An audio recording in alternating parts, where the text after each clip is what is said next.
यहाँ पे भी हमने पढ़ लिया बॉइलिंग पॉइंट क्या होता है, और उसके बाद डिफरेंस मैंने बताया स्टैंडर्ड बॉइलिंग पॉइंट और नॉर्मल बॉइलिंग पॉइंट में डिफरेंस क्या है।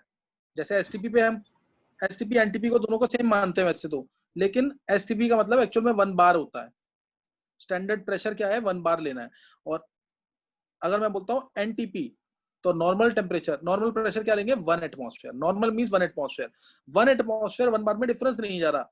1 एटमॉस्फेयर जो होता है वो 1.013 बार होता है, इसको हम सेम मानते हैं, सही ना। 1 एटमॉस्फेयर क्या है, तो हेलो बोल, पहचान जल्दी बोल क्लास में।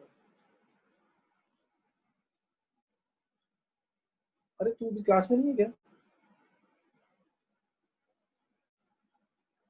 नहीं नहीं अभी तो पढ़ो, भी क्लास में। हाँ हाँ हाँ ध्यान देंगे। एसटीपी स्टैंडर्ड टेम्परेचर प्रेशर, ये 1 बार है। प्रेशर क्या है, 1 बार। एनटीपी क्या है, 1 एटमॉस्फेयर। नॉर्मल टेम्परेचर क्या है, 1।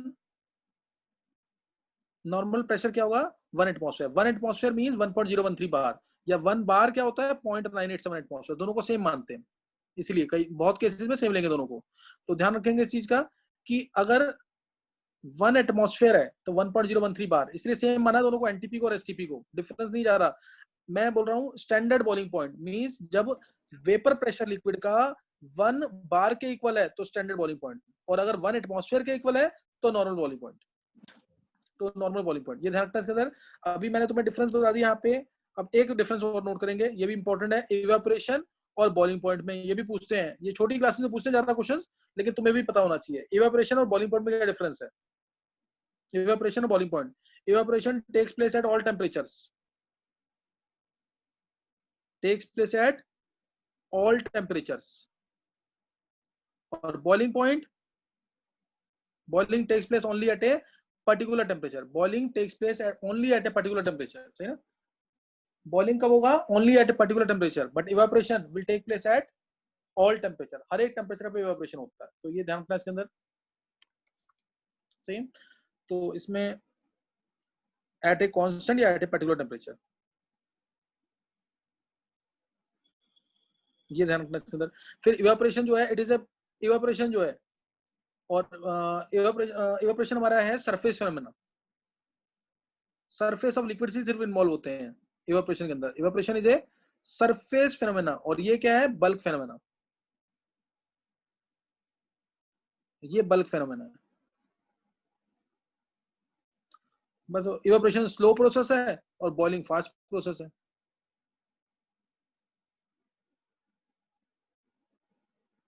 ये क्या है, fast process.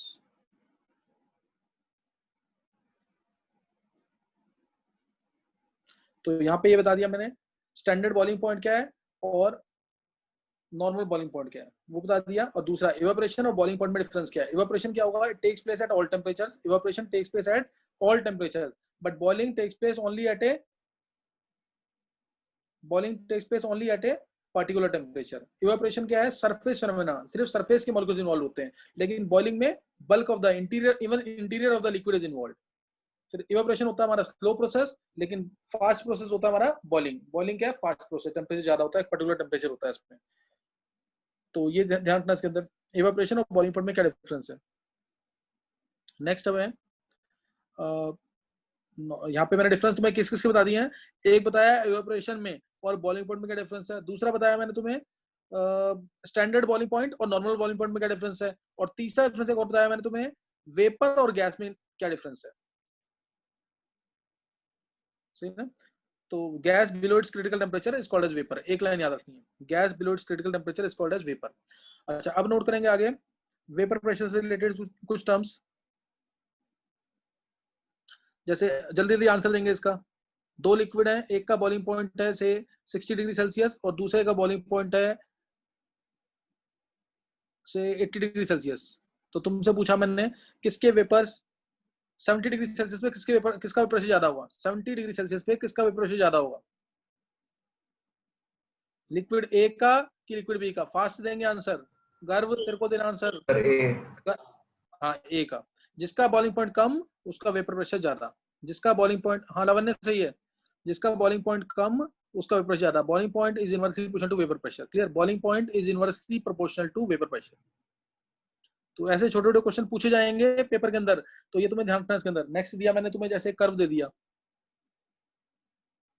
Vapour pressure versus से टेम्परेचर का, ये कर्व है ऐसे, 3 लिक्विड्स हैं ए बी और सी, ए बी और सी। अब मैंने इसके अंदर पूछा तुमसे से किसके अंदर, चलो इंटरमोलिकुलर फोर्सेस स्ट्रॉन्ग है, किसके अंदर ऑर्डर ऑफ इंटरमोलिकुलर फोर्सेस क्या होगा एबीसी लिक्विड का, ऑर्डर ऑफ इंटरमोलिकुलर फोर्सेस क्या होगा एबीसी लिक्विड का।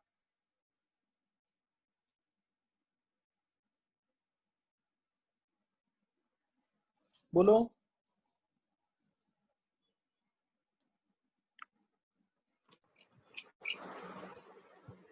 सर ए का ज्यादा, सर बी 50। किसने बोला ये? प्रथम।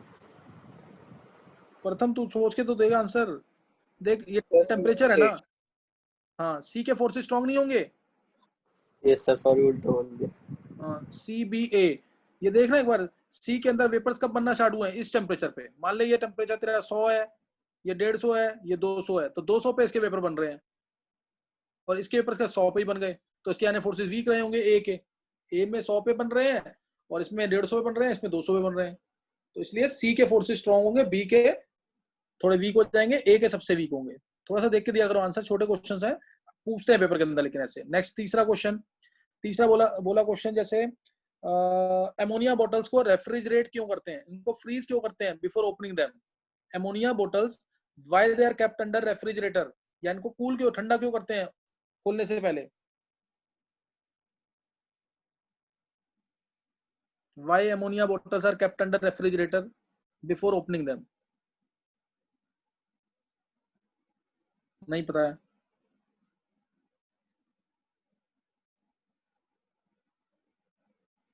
आज थ्योरी वाले टॉपिक हमें खत्म करने हैं, न्यूमेरिकल्स में कराऊंगा नेक्स्ट टाइम, या फिर नया चैप्टर स्टार्ट होगा thermo. Thermo most important chapter है, लेकिन अभी ध्यान रखना हम लोग सिर्फ बेसिक्स कवर कर रहे हैं, मैंने अच्छे न्यूमेरिकल्स नहीं कराए हैं अभी, वो कराने हैं, वो बहुत सारे न्यूमेरिकल्स हैं एक बार, क्योंकि पहले सिलेबस का दिक्कत रहती है, तो पहले सिलेबस खत्म करेंगे।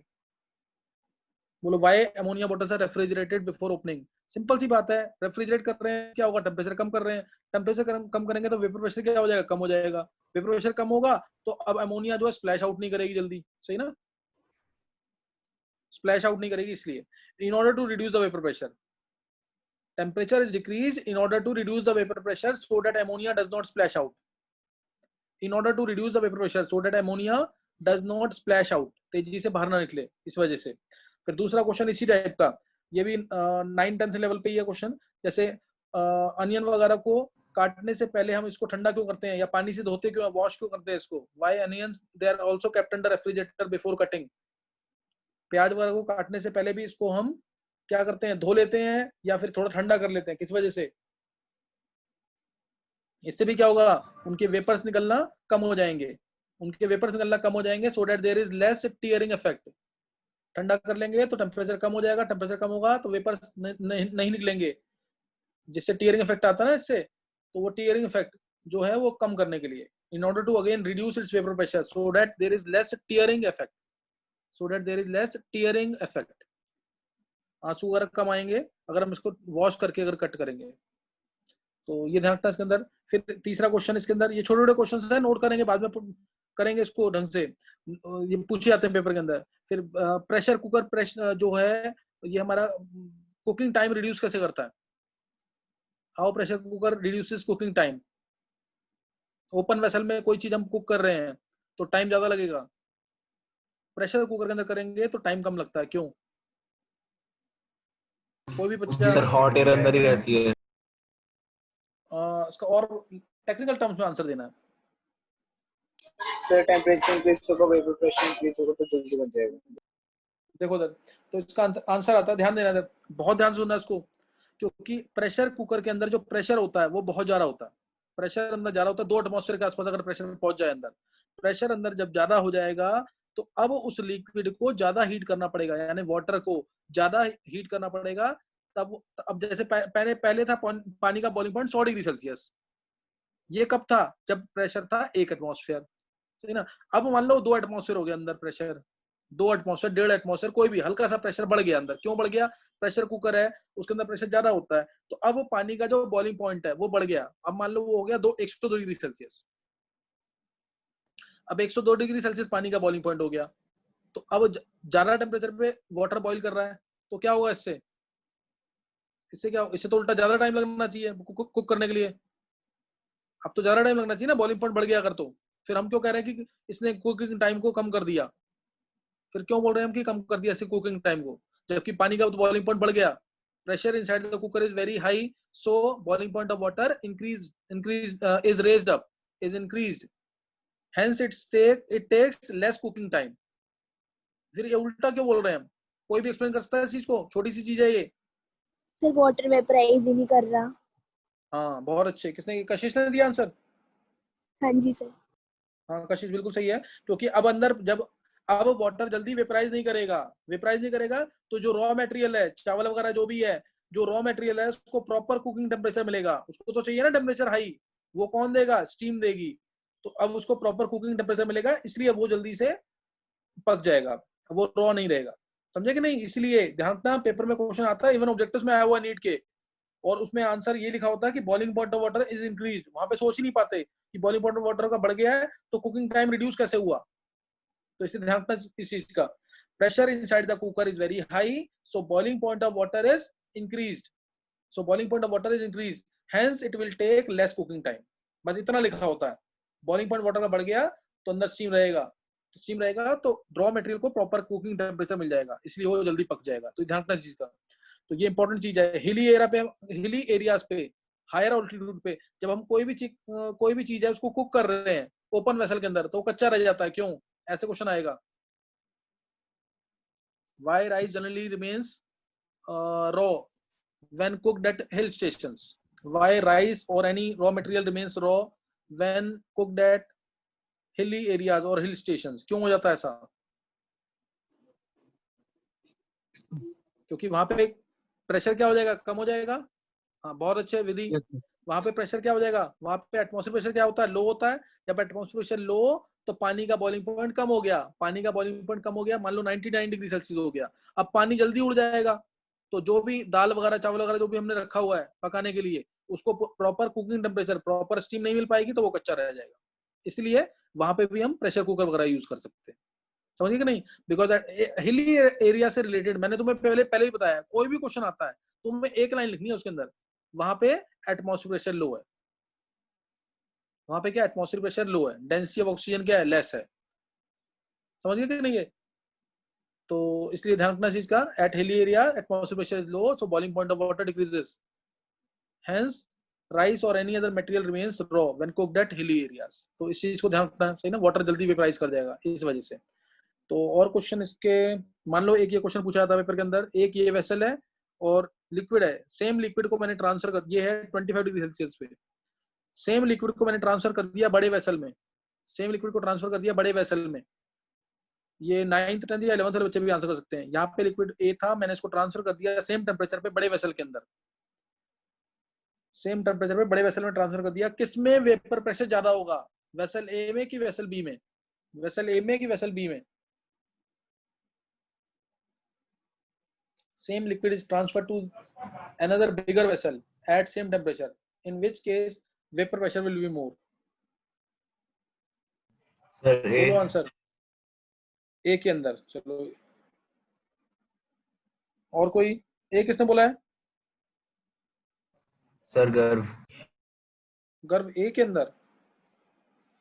गर्भ अगर मैं चलो कुछ नहीं होता, छोड़ो। चेतन ने भी ये दिया है, छोटे वेसल में था लिक्विड, उसको हमने ट्रांसफर किया बड़े वेसल के अंदर at same temperature, in which case vapour pressure will be more. Vapour pressure कहाँ पे ज्यादा होगा? चलो 11th वाले बच्चे किसी को आंसर करना है क्या? सेम ही होगा सभी बी में। सेम हाँ बी में बी सर, में बी में होगा। बी में, एवेपोरेशन बी में। रेट बढ़ जाएगा, वेपर जल्दी बनेंगे। सही है। अच्छा सेम बी में सेम किसने बोला ये? विधि। विधि कशिश। क्यों होगा सेम? हाँ कशिश का विधि का दोनों का सही है, बाकी सबका गलत है। बताओ ये विधि क्यों है सेम? तो टेम्परेचर तो चेंज ही नहीं हो रहा ना। हाँ टेम्परेचर सेम है और नेचर ऑफ लिक्विड सेम है, इन्हीं दो फैक्टर्स पे डिपेंड करता है वेपर प्रेशर। वो इवेपोरेशन कोई बोलेगा तो वो जो बी में ज्यादा होगा। ए तो आंसर कभी हो ही नहीं सकता। अगर कोई इवेपोरेशन बोलेगा तो सरफेस एरिया बढ़ गया, सरफेस एरिया बढ़ गया तो वेपर प्रेशर बढ़ जाएगा। Vapour pressure will remain the same in both the cases. वो नेचर ऑफ लिक्विड और टेम्परेचर पर डिपेंड करता है। तो ध्यान रखना इस चीज का, सही ना, ये गलती नहीं करना है। नेक्स्ट नोट करेंगे। अब ये खत्म हो गया हमारा टॉपिक, सही ना, ये इंपॉर्टेंट टॉपिक था, यहाँ पे खत्म हो गया। नेक्स्ट नोट करेंगे सरफेस टेंशन। ये फिजिक्स के टॉपिक है 11th क्लास के। नेक्स्ट नोट करेंगे सरफेस टेंशन, इंपॉर्टेंट टॉपिक है, फिजिक्स में डिटेल में है। यहाँ पे हमारे पास जितना थ्योरी में होगा मैं उतना बता दूंगा तुम्हें। सरफेस टेंशन मीनिंग समझना है इसका पहले। सरफेस टेंशन, देखो सरफेस टेंशन क्या है, जैसे पहले इसका मीनिंग समझेंगे। सरफेस फिनोमेना होता है ये भी, जैसे इवेपोरेशन एक सरफेस फिनोमेना है, ऐसे ही ये भी सरफेस ऑफ लिक्विड पे इन्वॉल्व है, सरफेस फिनोमेना है। ये लिक्विड हमारे पास कोई प्रेजेंट है, डिफरेंट लेयर्स बना दी मैंने इस लिक्विड की। अब इसमें एक लिक्विड होगा अंदर की तरफ, मान लिया मैंने ये लिक्विड अंदर की तरफ है। इस ड्रॉप पे जो फोर्स होगा हर एक डायरेक्शन में सेम होगा। ऊपर देखो, नीचे देखो, हर डायरेक्शन में फोर्स जो लगेगा इस पे सेम लगेगा। और नेट फोर्स इस पे क्या होगा, जीरो। जो दूसरे मॉलिक्यूल्स इसके ऊपर फोर्स लगाएंगे वो इक्वल और ऑपोजिट होंगे सारे forces. Therefore net force acting on this molecule is zero. Net force acting on this molecule is zero.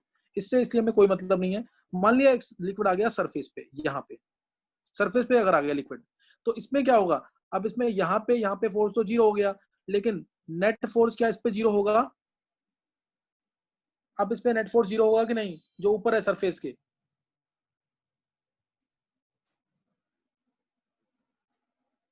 नहीं होगा नेट सर। फोर्स अब जीरो नहीं होगा ना। अब इसमें नेट क्या होगा, इनवर्ट पुल।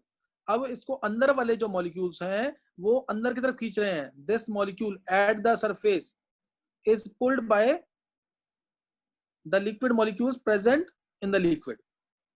तो ये नेट क्या लग रहा है इसमें, इनवर्ट पुल, अंदर की तरफ खींच रहे हैं इसको मॉलिक्यूल्स। बाकी जो मॉलिक्यूल्स हैं उस पे फोर्स लगा करके नीचे की तरफ खींचेंगे उसको। तो एक तरह से यहाँ पे जो लिक्विड मॉलिक्यूल है ऊपर, वो स्ट्रेच्ड मेम्ब्रेन की तरफ बिहेव करता है, एक टेंशन में। एक तरह से सरफेस पे टेंशन है इस मॉलिक्यूल के ऊपर, इसी को सरफेस टेंशन बोला गया है। टेंशन भी एक फोर्स है, सही ना, सरफेस पे। तो जिसकी वजह से इनवर्ट पुल होगा, जिसकी वजह से क्या होगा, इनवर्ट पुल होगा।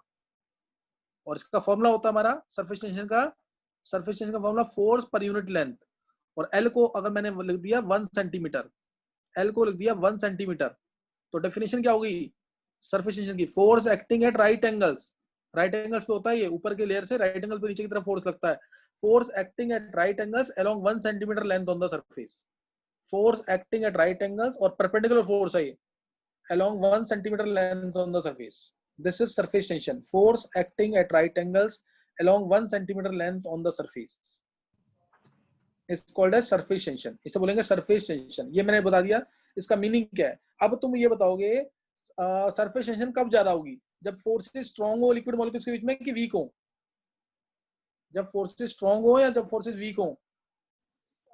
सर स्ट्रांग फोर्सेस होंगे तो सरफेस टेंशन ज्यादा, स्ट्रांग फोर्सेस होंगे तो सरफेस टेंशन क्या होगा, ज्यादा होगा। क्योंकि मॉलिक्यूल्स और ज्यादा खींचेंगे उसको अपनी तरफ, सरफेस पे मॉलिक्यूल और टेंस्ड होगा, सरफेस टेंशन और ज्यादा होगा। जितने स्ट्रांग फोर्सेस उतना सरफेस टेंशन ज्यादा, ये नहीं भूलना बिल्कुल भी। जितने स्ट्रांग फोर्सेस उतना सरफेस टेंशन ज्यादा, इसको मैं बहुत यूज करूंगा। और क्रिटिकल पॉइंट पर सरफेस टेंशन क्या होता है, क्रिटिकल टेम्परेचर पे, किसी को भी याद हो, क्रिटिकल टेम्परेचर पे सरफेस टेंशन क्या हो जाएगा, जीरो। याद है कि नहीं है, हाँ जी, बहुत अच्छे लावन है। क्रिटिकल टेम्परेचर पे सरफेस टेंशन क्या हो जाएगा, जीरो हो जाएगा। तो ये ध्यान रखना इसके अंदर। मैं इसके एग्जांपल्स कुछ लेता हूँ सरफेस टेंशन के, डेली लाइफ से रिलेटेड एग्जांपल। जैसे अगर तुम चेक करोगे ना, जो एग्जांपल इसका, जैसे oil rises in the wick of an oil lamp, ये इसका मैं कैपिलरी रिएक्शन बताऊंगा अभी। या इसको और एग्जांपल्स आ जाएंगे, जैसे कोई भी लिक्विड ड्रॉप है, अगर वो नीचे गिरता है, रेन ड्रॉप्स है, फॉलिंग रेन ड्रॉप जब नीचे गिरते हैं उनका शेप कैसा आता है, स्फेरिकल। नीचे गिरा तो स्फेरिकल शेप आता है, ऐसा शेप आता है। क्यों आता है spherical shape, again because of inward pull due to surface tension. जो अंदर के मॉलिक्यूल्स हैं लिक्विड के, वो बाहर से खींचेंगे अंदर की तरफ, इसको अंदर की तरफ खींचेंगे, जिसकी वजह से क्या हो जाएगा, लिक्विड ड्रॉप, जो falling liquid drop, they have spherical shape. कभी भी गिरेगा तो क्या आता है, स्फेरिकल शेप। क्योंकि गिवन वॉल्यूम के लिए जो सरफेस एरिया है वो किसका मिनिमम होगा, स्फीयर का। इस वजह से for given volume sphere has the minimum surface area, इस वजह से, सही ना। इसलिए क्या होगा, स्फेरिकल शेप होगा। Falling rain drop they have spherical shape because for a given volume sphere has the minimum surface area, line याद रखना है, and this is due to the property of surface tension. This is due to net inward pull present in the interior of the liquid. समझ गए, net inward pull of the other molecules, that falling drops they have spherical shape. तो ये best example है इसकी surface tension की। इसके अलावा और एग्जांपल अगर आपने क्या इसके बताया अलावा था, और for a given volume sphere has minimum surface area for a given volume sphere has the minimum surface area। और एग्जांपल्स की करेंगे, जैसे ये पहला एग्जांपल ले लिया मैंने, इसका एप्लीकेशन एक तरह से। दूसरा example fire polishing of glass. एक तो मैंने बताया falling drops have spherical shape, falling drops have spherical shape, net inward pull की वजह से स्फेरिकल शेप। दूसरा एग्जांपल इसका फायर पॉलिशिंग ऑफ ग्लास। देखो जो शार्प राउंड एजेस होती हैं, शार्प एजेस होती हैं जो ग्लासेस की, ग्लास सरफेस की शार्प क्या होती है, एजेस होती हैं।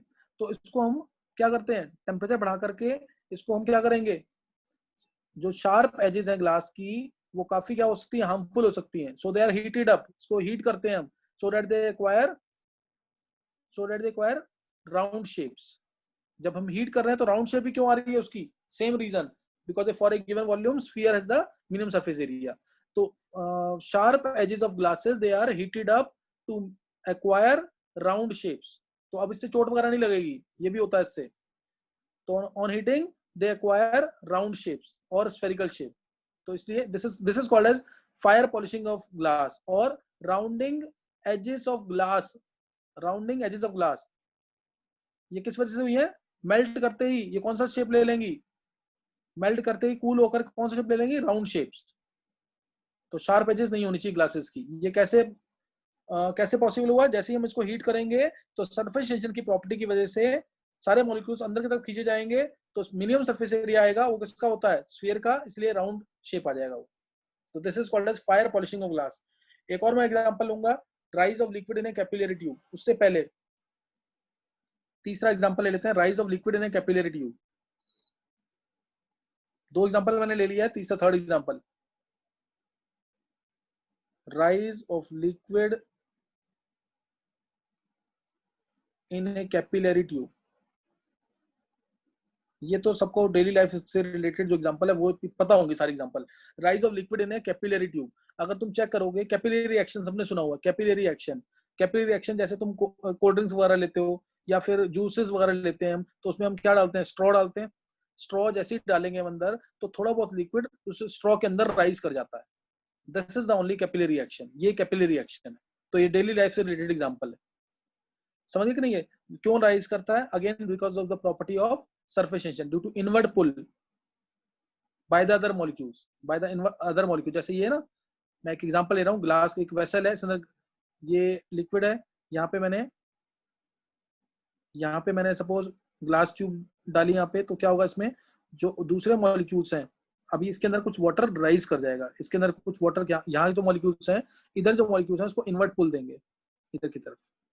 तो यहाँ क्या होगा, एक तरह से मॉलिक्यूल जो लेवल है थोड़ा सा ज्यादा हो जाता है, लेवल थोड़ा सा ज्यादा हो जाता है और एक कनकेव शेप या कन्वेक्स शेप आ जाती है, कनकेव शेप या कन्वेक्स शेप। ये कनकेव शेप है और ये कन्वेक्स शेप है, कनकेव या कन्वेक्स शेप आ जाती है एक तरह से। जो कोहेसिव फोर्सेस स्ट्रांग होते हैं तो कन्वेक्स शेप, जब एडहेसिव फोर्सेस स्ट्रांग होते हैं तो कनकेव शेप। बताऊंगा क्या होते हैं कोहेसिव और एडहेसिव फोर्सेस। तो ये again this is capillary reaction again due to surface tension, inward pull due to surface tension. तो ये ऐसा होता है इसके अंदर, ये तुम ऑब्जर्व कर सकते हो डेली लाइफ में। कैसे, जैसे ही हम स्ट्रॉ डालेंगे जूसेस के अंदर या फिर कोल्ड ड्रिंक के अंदर, तो उसमें क्या होता है, कोल्ड ड्रिंक है या फिर क्या कहते हैं जूस वगैरह है, वो राइज कर जाता है स्ट्रॉ के अंदर due to property of surface tension. और भी देख सकते हैं एग्जांपल इसकी और एप्लीकेशन, जैसे जो फ्लो ऑफ ब्लड है, ये blood is flowing inside the body again due to capillary reaction. Blood flow कर रहा है किस वजह से, कैपिलरी रिएक्शन की वजह से। तो ये भी इसका एग्जांपल है, blood is flowing in the body due to capillary reaction. समझिए कि नहीं है, प्लांट्स जो एब्जॉर्ब करते हैं, plants absorb water from the soil, again this is due to capillary reaction, जो ऑस्मोसिस में मैंने बताया हुआ 12th क्लास में। Plants absorb water from the soil again through capillary action. तो ये क्वेश्चन आता है why there is rise of liquid in the capillary tube, क्यों राइज करता है? This is due to the inward property of inward pull due to surface tension. Surface tension की वजह से वाटर लिक्विड जो है वो क्या करेंगे, अंदर की तरफ पुल करेंगे दूसरे मॉलिक्यूल्स को, जिसकी वजह से वाटर क्या करेगा, राइज कर जाएगा। और अब यहाँ पे मैं तुम्हें एक चीज और बता रहा हूँ, कोहेसिव फोर्सेस क्या होते हैं, एडहेसिव फोर्सेस क्या होते हैं। कोहेसिव फोर्सेस क्या होता है, एडहेसिव फोर्सेस सुन लेंगे। कोहेसिव फोर्सेस क्या होते हैं, और इसका ना बेस्ट एग्जांपल एक और है। एक एग्जांपल इसका ना, oil rises in the wick of an oil lamp. School में क्वेश्चन पूछा जाता है ऐसा, why oil rises in the wick of an oil lamp. जो कॉटन की एक हम लगाते हैं, तुमने देखा होगा पहले लोग करते थे ऐसा, oil rises in the wick of an oil lamp. Oil डाला, ऊपर कॉटन की एक स्ट्रिप डाल देते हैं, तो उसमें आग जलती रहती है जब तक वो ऑयल खत्म नहीं होगा। तो ऑयल ऊपर कैसे राइज कर जाता है? This is again due to capillary action. Oil rises in the wick of an oil lamp, WICK, oil rises in the wick of an oil lamp due to inward pull by the property of surface tension, inward pull by the property of surface tension। तो ये that's why oil rises in the wick of an oil lamp। और भी example मैं दे दूंगा इसकी। अब पहले देखेंगे कोहेसिव फोर्सेस क्या होते हैं। ये सब फिजिक्स का टॉपिक है, शायद केमिस्ट्री में स्कूल में पूछे भी ना। Cohesive forces, forces between molecules of same type, forces between molecules of same type.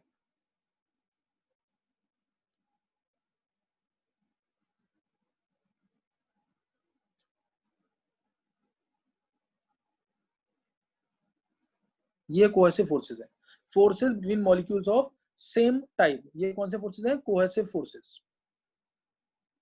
Same type जैसे वाटर का वाटर के साथ, H2O एंड H2O, मरकरी का मरकरी के साथ, Hg एंड Hg, मरकरी का मरकरी के साथ, वाटर का वाटर के साथ, ग्लास का ग्लास के साथ। इस तरीके से ये क्या है, सेम मॉलिक्यूल्स अगर हैं तो कोहेसिव फोर्सेस।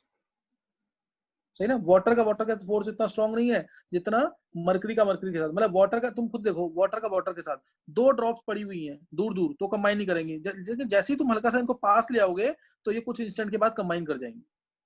ये कोहेसिव फोर्सेस है। 2 water drop they combine together due to cohesive forces as they are brought very close to each other. और मरकरी के जो एटम्स, मरकरी तुमने देखा होगा वो उसमें होता है ना थर्मोमीटर के अंदर, ग्रेइश ब्लैक कलर का। सही ना? उसको ग्रेइश ब्लैक कलर का, अगर उसको मरकरी को, जो बहुत पतली सी लाइन होती है ब्लैक कलर की, तुमने देखा होगा सबने थर्मोमीटर के अंदर, अगर उसको तुम तोड़ दोगे और 2 अगर उसके ड्रॉप्स हैं, 2 ड्रॉप्स मरकरी के हैं, अगर तुम उसको हल्का सा पास लेके आओ, ज्यादा पास नहीं, वाटर में तो ज्यादा पास लाना पड़ता है, हल्का सा पास लाओगे उसमें आप ही दोनों जुड़ जाएंगे। करके देखना मत, क्योंकि मरकरी बहुत हार्मफुल होता है, मरकरी पॉइजनस होता है, बहुत फैटल होता है, it may even lead to death of the person. तो इस चीज के, ये उल्टा सीधा काम करना नहीं है किसी को। तो ये ध्यान रखना चीज कैसे ना, फोर्सेस में स्ट्रांग होते हैं मरकरी के अंदर। तो ये कोहेसिव फोर्सेस हैं। ये क्या है? Cohesive forces. और एडहेसिव फोर्सेस क्या होते हैं? Adhesive forces sir force between molecules of different type. हाँ, इसमें डिफरेंट। ये किसने, गर्भ ने दिया आंसर? Yes sir. गर्भ तुमने पढ़ा रखा है? यस सर, थोड़ा सा पढ़ा हुआ है। अच्छा, forces between molecules of different type, है ना? मॉलिक्यूल्स ऑफ डिफरेंट टाइप अगर होगा तो वो क्या होगा?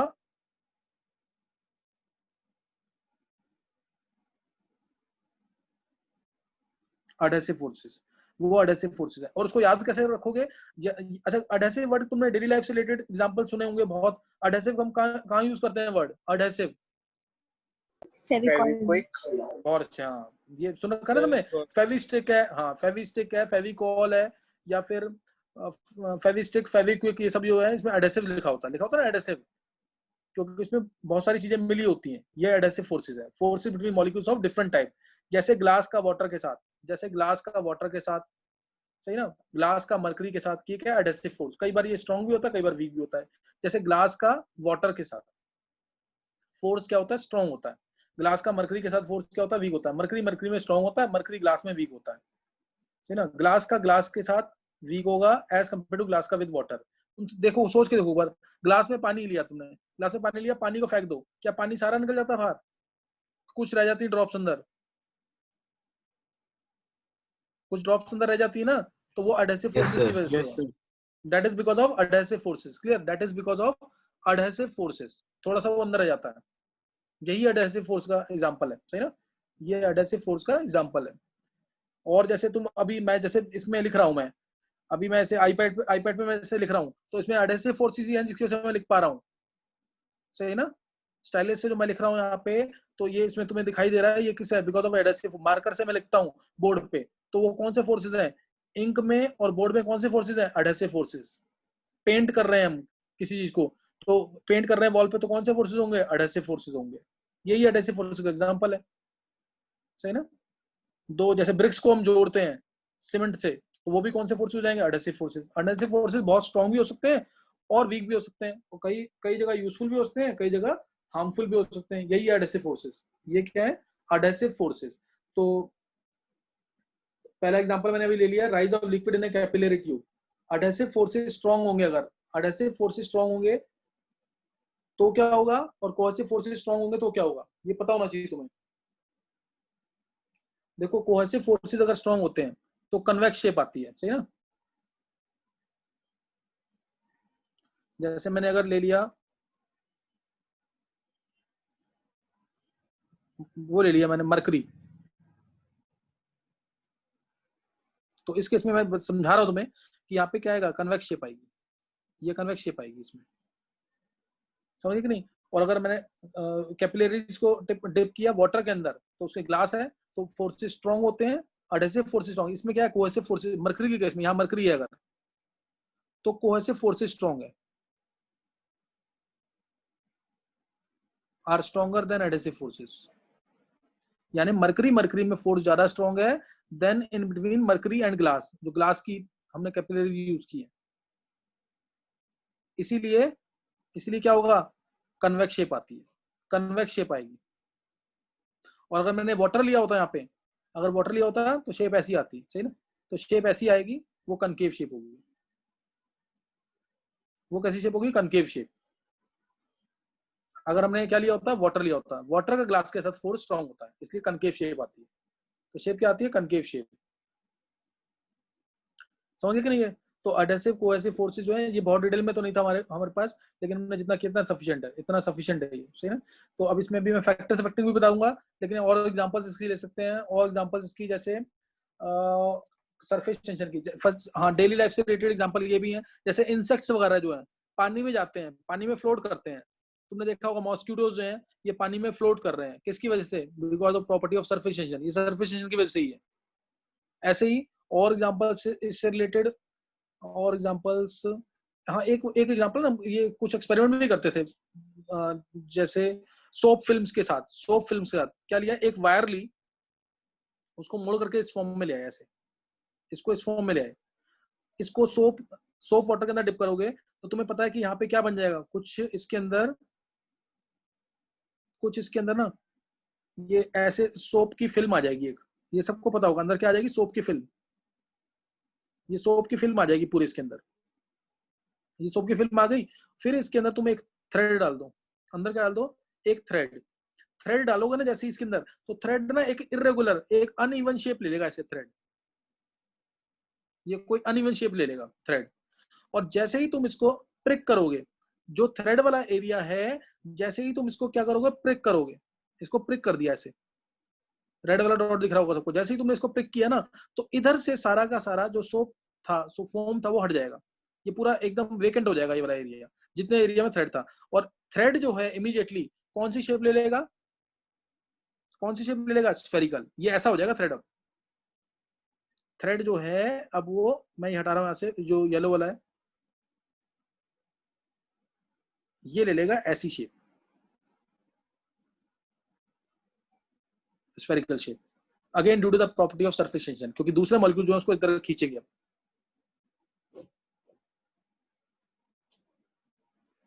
ये स्फेरिकल शेप लेगा। तो ये सरफेस टेंशन की प्रॉपर्टी है। ये किसकी प्रॉपर्टी है, सरफेस टेंशन की ही प्रॉपर्टी है। This is again due to the property of surface tension.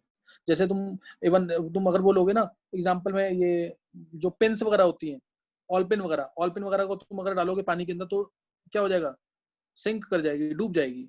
लेकिन अगर तुम ना, ये भी एक्सपेरिमेंट होता है छोटा सा, अगर तुम ना टिश्यू पेपर के ऊपर रखोगे उस ऑल पिन को और फिर पानी में रखोगे ना, तो अब क्या होगा, अब और उसके बाद ना पानी में जैसे रखोगे तुम, उसके बाद टिश्यू पेपर को हल्का सा तुम किसी भी स्टिक से नीचे गिरा दो, टिश्यू पेपर तो चला जाएगा पानी के अंदर ही। अब वो जो नीडल है, या जो तुमने पिन लिया, ऑल पिन लिया है, वो फ्लोट करती रहेगी due to the property of surface tension. तो ये सारी एग्जांपल्स हैं जो डेली लाइफ से रिलेटेड है, और जो मैंने बताया जितना उतना सफिशिएंट है। एग्जांपल क्वेश्चन क्या आना है पेपर के अंदर, why falling drops have spherical shape due to the property of surface tension, inward pull की वजह से, ये एग्जांपल। इसके अलावा आएगा क्वेश्चन वही दूसरा, how oil rises in the wick of an oil lamp, why there is rise of liquid in the capillary tube, inward pull due to surface tension, inward pull due to surface tension, ये ध्यान रखना इसके अंदर। और इसके अंदर property note कर लेंगे, ये टर्म्स फिजिक्स की है वैसे, लेकिन नोट कर लेंगे फिर भी कि जो सरफेस टेंशन है ये क्या है, it is a scalar quantity, ये स्केलर क्वांटिटी है। स्केलर क्वांटिटी, वेक्टर क्वांटिटी सबने पढ़ा होगा, ये स्केलर क्वांटिटी है। ये नेचर ऑफ लिक्विड पे डिपेंड करता है surface tension, nature of liquid पे, clear, depends upon the nature of liquid and is independent of the area of surface. Area कितना है क्या है उससे, उस पर डिपेंड नहीं करेगा, independent of the nature of the area of surface, independent of area, independent of area.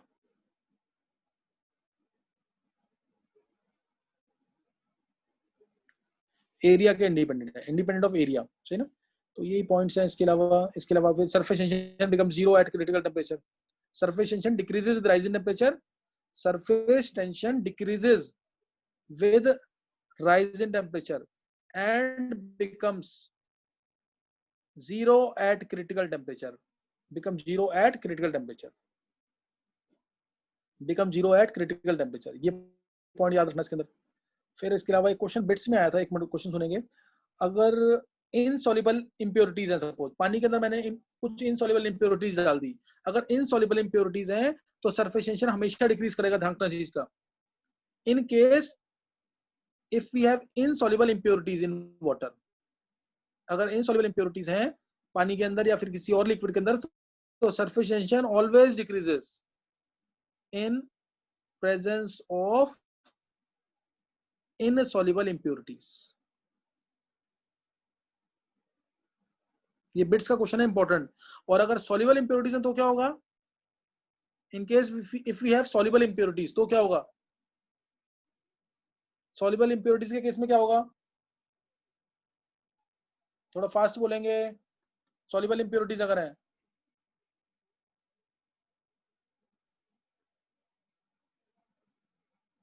May increase और डिक्रीज, ध्यान रखना, इट मे इंक्रीज और डिक्रीज, ये क्वेश्चन था बिट्स का, सही ना। इट मे इंक्रीज और decrease in presence of soluble impurities, soluble impurities हैं तो इट मे इंक्रीज और डिक्रीज, ये पढ़ के रखेंगे। नेक्स्ट टाइम एक बहुत अच्छा क्वेश्चन दूंगा मैं इसका, ये चीज पढ़ के रखना, सही ना। सरफेस टेंशन की यूनिट्स क्या होंगी, यूनिट बताएंगे सरफेस टेंशन की क्या होंगी। सरफेस टेंशन क्या था, फोर्स अपॉन लेंथ, तो यूनिट्स क्या होंगी इसकी, न्यूटन पर मीटर, डाइंस पर सेंटीमीटर, न्यूटन पर मीटर, डाइंस पर सेंटीमीटर, ये इसकी यूनिट्स होंगी। एक टर्म इसकी और नोट कर लेंगे, वो भी सरफेस टेंशन ही एक तरह से, surface energy, energy required to increase the surface area by 1 square centimetre, 1 square centimetre. जैसे ये एरिया था, अगर यहाँ पे था, अगर मैं इसको बढ़ा दूं एरिया को 1 सेंटीमीटर स्क्वायर से, तो ये सरफेस एनर्जी है।